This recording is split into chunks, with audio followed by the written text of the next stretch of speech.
In the subalpine zone, which starts at about 9,000 feet in elevation, you can see lodgepole pines, lots of aspen trees, which are stunning in the autumn, and wildflowers, including the silvery lupine, the shooting star, and the Colorado columbine. Some of the wildlife you can spot here are beavers, squirrels, northern goshawks, Clark's nutcrackers, snowshoe hares, and more. At this elevation, we start to see a difference in how trees grow. The winds up here are really strong and can be rather fierce, and so sometimes branches mostly grow on the tree's downwind side, pointing in the direction that the wind is going. This can make them kind of look like banners or flags. Trees around here will also grow more slowly and often more stunted or deformed because of the harsher weather and conditions higher in elevation.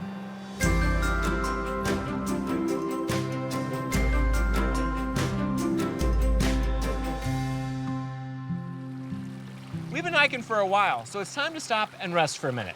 At lower elevations, a day hike like this wouldn't be a problem, but up here, there's a risk of getting altitude sickness if we push ourselves too fast or don't stay well hydrated. Altitude sickness is when you get a headache, feel breathless and more tired than usual, and even get sick to your stomach. So to avoid this, it's important to take a couple of days when you first arrive in the mountains to get used to the higher elevation. Then, when you're ready to hike, listen to your body. Drink more water than usual, eat snacks high in carbs and protein, and go at a slower pace to help your body adjust as you climb higher. If you start to feel sick, it's a good idea to head back to a lower elevation to recover.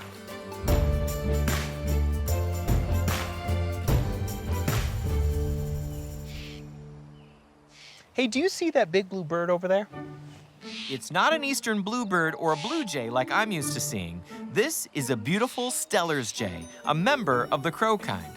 This bird lives in higher elevations and can be found in forested areas all year round in the montane and subalpine zones.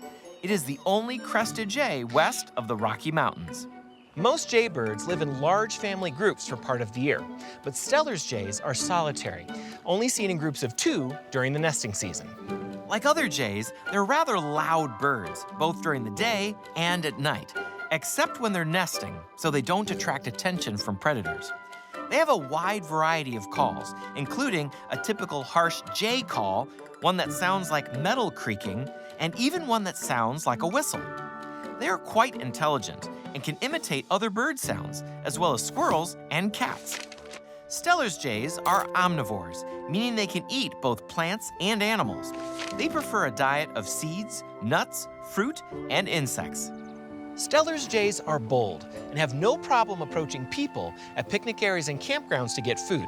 And this can be a problem because they can learn to rely on human food instead of foraging for their own. So if you see a Steller's jay, don't feed it. And remember to pick up after yourself when you're done eating. Leaving no trace behind isn't just for big hiking adventures. It's for any time we have a picnic, go camping, or go to the park. It's simply part of being good stewards of God's creation.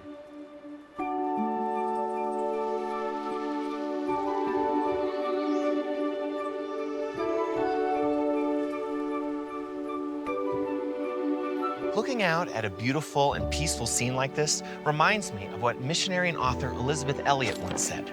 It is God to whom and with whom we travel, and while He's at the end of our journey, He is also at every stopping place.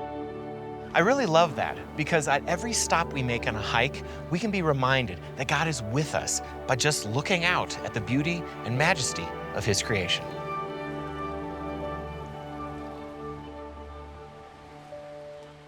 As you hike, keep a lookout for tracks along the trail. You never know what you'll find. At this elevation, you could either see deer tracks or elk tracks. So how do you tell the difference? While both have cloven hooves, which means they are split down the middle, there are differences in their tracks. Elk leave prints with 2 circular-looking parallel halves that are more rounded in the front and are larger than deer tracks at 4 or more inches long. Deer leave smaller, upside-down looking heart-shaped tracks that can be over 3 inches long. Elk tracks are also usually deeper with longer strides in between the tracks since they are larger and heavier than deer. Elk used to be plentiful in this area a long time ago, but by 1890, most of them were gone from these mountains due to overhunting and people moving into their habitat and migratory pathways. But in 1913 and 1914, a herd of 49 elk were reintroduced to this area to increase their population, right before Rocky Mountain National Park was established in 1915. The elk population was successfully restored to the point where some elk have now been moved to other states to reintroduce elk back into their native habitat range and help grow other herd populations.